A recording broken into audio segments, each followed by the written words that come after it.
ስሙኝማ ቀላል ሊመስላችሁ ይችላል፣ ግን አንድ የሚጠቅም ነገር እስኪ ልንገራችሁ። ትናንት ስክሪን ሪካርድ እያደረግኩና ከዛ ደግሞ በስልኬ ቪዲዮ እየቀረጽኩ ነው አንድ ላይ ኦቨርላፕ አድርጌ ለመስራት። ዘን በስልኬ ሪካርድ ያደረኩትን ወደ ኮምፒውተር መላክ አለብኝ ኤዲት ለማድረግና ወደ ኮምፒውተር የላኩት መስሎኝ ሪካርድ አድርጌ ከጨረስኩ በኋላ ከስልኬ ያሉትን ቪዲዮዎች በሙሉ ድሌት አልኳቸው። ብዙ ደቂቃ አጥፍቼ ነው ሪካርድ ያደረኩት። ፐርማነንትሊ ከአንድ ወር በፊት እንደማይጠፋ አውቃለሁ። ሪስቶር አደረኩት መለስኩት ማለት ነው። እና በስተት ስልካችሁ ላይ ወይም ደግሞ ኮምፒውተራችሁ ላይ ልክ እንደዚህ አስፈላጊ የምትሉትን ፋይል ድሌት ብታረጉት እንዴት ሪስቶር ማድረግ ወይ ነው መመለስ እንደምትችሉ ብዙዎቻችሁ ልታውቁት ትችላላችሁ። ነገር ግን አንድ ሁለት ሰዎች ደግሞ ጀስት ፋይላችሁ ኮምፕሊትሊ የጠፋ መስሏችሁ ግራ ልትጋቡ ልታዝኑ ድጋሚ ልትሰሩ ትችላላችሁና እሱን እስኪ ላሳያችሁ ከስልካችሁ ከኮምፒውተራችሁ የጠፉትን ፋይሎች እንዴት መመለስ እንደምትችሉ። ከዛ በፊት ግን ለማታውቁኝ ሄዋኔ ፕሊስ ለዩቲዩብ ቻናሌ አዲስ ከሆነ ሰብስክራይብ ማድረግ እንዳትረሱ። ቪዲዮ ቫይራል እንዲወጣና ለሌሎች እንዲደርስ ላይክ እና ሼር በማድረግ አግዙኝ። አብራችሁኝ ቆዩ።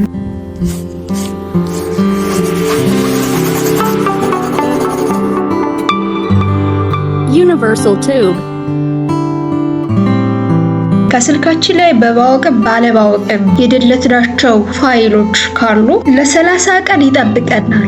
በዚህ 30 ቀን ወይም ደግሞ በአንድ ወር ውስጥ ያ ፋይል አስፈላጊ መሆኑን ካወቃችሁና በስተት ከደለታችሁት ሪስቶር ማድረግ ትችላላችሁ። እሱን እንዴት ነው ማድረግ የምንችለው? እዚህ ፋይል ማናጀር ላይ እንገባለን። አሁን ለምሳሌ ቪዲዮስ ውስጥ ልግባ። እዚህ ጋር ያው ክሊክ ላድርግ። ምንም አይነት ፋይል የለም። እኔ ጋር ዶክመንት ላይ ስትገቡ ብዙ ፋይሎች አሉ። ዳውንሎድ ያደረኳቸው ብዙ ፋይሎች አሉ።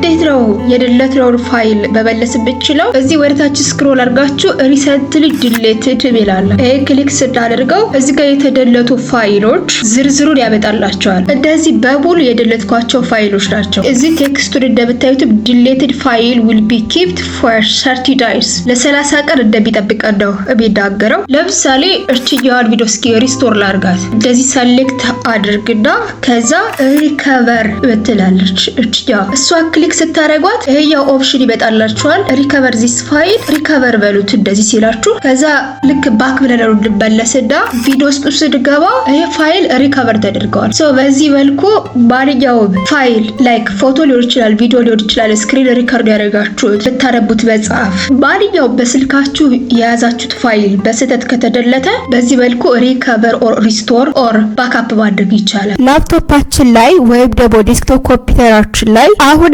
በማወቅም ባለማወቅም በስተት ዳክተረው ድሌት ያለው ቪዲዮ ካለ ኦዲዮ ወይ ደግሞ ሙዚክ፣ ፎቶ፣ ወርድ፣ ፒዲኤፍ፣ ፓወርፖይንት ማንኛውም ብትፈልጉት ፋይል ተሳስታችሁ ብትደልቱት እና ያ ፋይል አስፈላጊ ቢሆን እንዴት ነው ሪስቶር ብታደርጉት ወይ ደግሞ ብትመልሱት? ለምሳሌ ይሄ ፋይል አለ ፒዲኤፍ ፋይል ቻፕተር 5 ኔትወርክ ሴኩሪቲ ቢለው አዝ ኤግዛምፕል ይሄ እንደዚህ ራይት ክሊክ አድርጌ ዲሌት ብዬ ላሳያችሁ። ዲሌት ካደረኩት በኋላ እዚህ ላይ እንደምታዩት የለም። ምን እናደርጋለን? ይሄ ሪሳይክል ቢን ይላል። ይሄኛው ፎልደር ባልኛው ላፕቶፕ ላይና ዴስክቶፕ ላይ ያለ ጋርቤጅ ፋይሎች ወይም ደግሞ የተደለቱ የጠፉ ፋይሎች ቴምፖራሪ የሚቀመጡበት ቦታ ማለት ነው። ፐርማነንትሊ እስካላጠፋናቸው ድረስ እዚህ ውስጥ ሁሌ የምናገኛቸዋለን።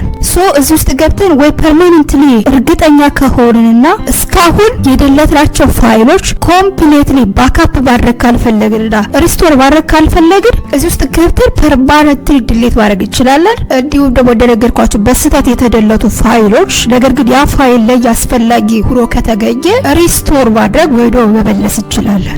ይሄኛው ክሊክ እናደርጋለን። ከዛ ቻፕተር 5 ኔትወርክ ሴኩሪቲ ነው የሚለው። አሁን እዚህ ጋር እንደምታዩት ቪዲዮዎች አሉ፣ ኦዲዮዎች አሉ፣ ፎልደሮች አሉ፣ ፒዲኤፍ ፋይል አለ፣ ፓወርፖይንት አለ የደለትኩት ኢቭን አፕሊኬሽኖች ሁሉ አሉ።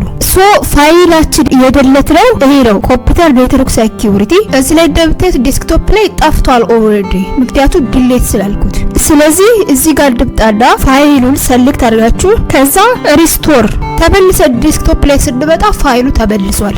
በዚህ መልኩ በስህተት የጠፋባችሁን ፋይል ሪስቶር ማድረግ ወይም ደግሞ ባክአፕ ማድረግ ትችላላችሁ። በስልካችሁም ሆነ በኮምፒውተራችሁ እያወቃችሁም ሆነ ሳታውቁ በስህተት የደለታችሁትን ፋይል በዚህ መልኩ ሪስቶር ማድረግ ወይም ደግሞ ባክአፕ ማድረግ ትችላላችሁ እና አይ ሆፕ ይጠቅማችኋል። አሁን በድጋሚ ላሳስባችሁ እስካሁን አብራችሁ ቆይታችሁ ዩቲዩብ ቻናሌ ሰብስክራይብ ካላደረጋችሁ ፕሊዝ ሰብስክራይብ አድርጉ። ቪዲዮ ቫይራል እንዲወጣና ለሌሎች እንዲደርስ ላይክ እና ሼር በማድረግ አግዙኝ። በሌላ ቪዲዮ በሌላ ታይም እስካገኛችሁ መልካም ጊዜ። ባይ ባይ።